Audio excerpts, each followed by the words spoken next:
而在战事方面呢，这个礼拜乌克兰取得了小小的进展，俄军在东部大多数地方还是保持了它大量的军力，面临着强大的抵抗。俄罗斯发出了它非常强大的飞弹和无人机的空袭，而且目前控制了这个乌克兰20%的领土。这是一场必须交出成绩的反攻战役。Hit the Ukrainian military claims it took out 12 Russian missiles, including 6 hypersonic Kinzhals. The attack came as a delegation of leaders from African nations arrived in Kyiv for what they call a peace mission.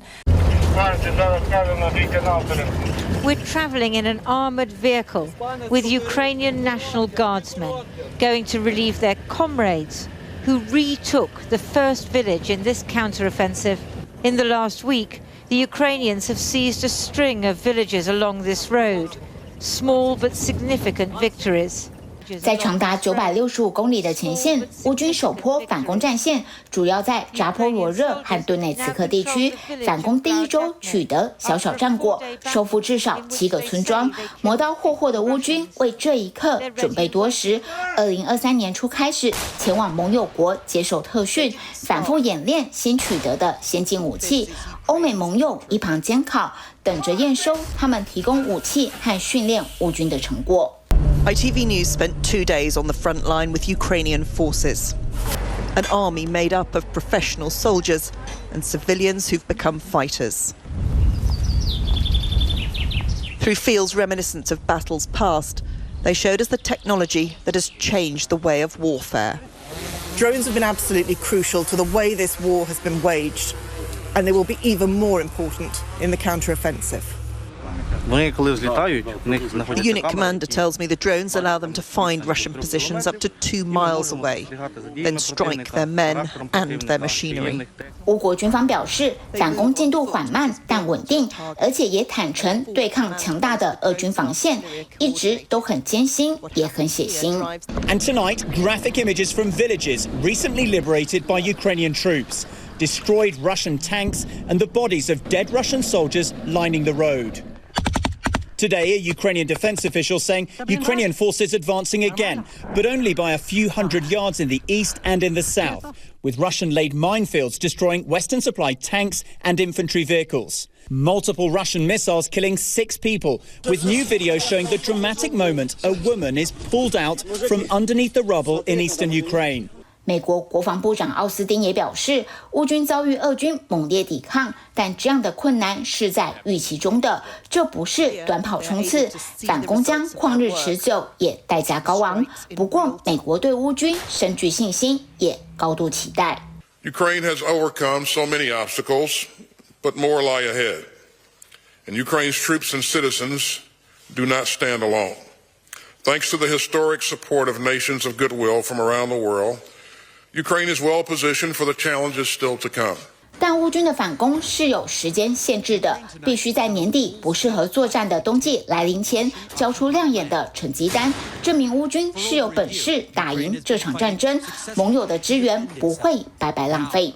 And I asked him, do you feel like you're fighting on a U.S. timeline? Is that imposed on you? And he said yes, but they have to also adhere to the political time frame imposed by their key allies. How dependent this country really is on the flow of weapons, the flow of money, the support of political support from the United States. If Ukraine would lose, if Russia would occupy Ukraine, Russia will continue going towards Baltic countries, Poland, etc. They will start war with one of the NATO countries. And at this moment, the United States will have to choose the collapse of NATO or go to war. 而且俄军架起铜墙铁壁增强防卫，同时以猛烈炮火回击，试图尽可能造成乌军最大伤亡，耗损更多乌军武器。But Russia currently controls some 20% of Ukraine's territory, shaded in light red. And Ukraine will have to push through the huge trenches, minefields, and ditches that Russia has built to defend that territory. Adding to the challenges, much of this land is flat and open. That makes Ukraine's troops and equipment vulnerable to strikes, especially since it doesn't have the support of aircraft to provide cover.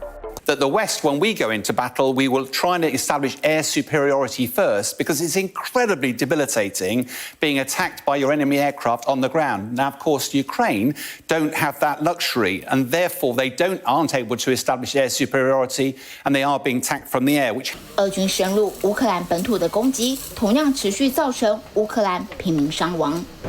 At least 2 explosions rocked Kyiv on Friday as African leaders arrived on a mission of peace. The delegation, including leaders from South Africa, Senegal and Zambia, hopes to mediate between Russia and Ukraine. But their welcome to the Ukrainian capital was amid smoke and sirens.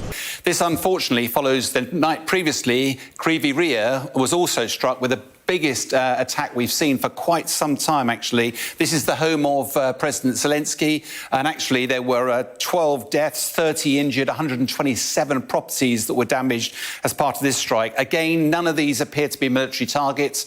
而且乌克兰还深陷卡霍夫卡大坝爆炸溃堤的灾难中，其所引发的水灾导致数千人无家可归，70万人无法正常取得饮用水，数百万公吨的农作物恐作废，乌克兰谷物出口可能大幅减少，进而造成全球粮食价格上涨。We have an operation in the Black Sea, take Ukrainian grain across the Black Sea and out to the world.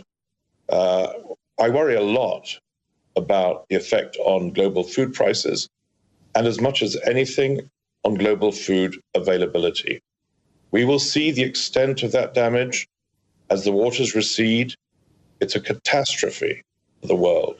普丁挥军入侵乌克兰，已造成太多无法逆转的伤亡和破坏。乌克兰民众只想尽快结束这场战争。We are all trying our best, and we want all of this to finish as soon as possible. Look, if we destroyed 5 Patriot missile complexes near Kyiv, then we easily can destroy any building in the center of Kyiv. There are no restrictions to do so, but we do not do this for a number of reasons. 然而，反攻才刚刚开始。乌俄两军都还没派出主要军力，经济学人形容这个反攻初期有如下西洋棋，双方都想诱骗对方动用储备战力，尽快让对方弹尽援绝。这场如同马拉松的反攻战役，马力够持久，才能有更大胜算。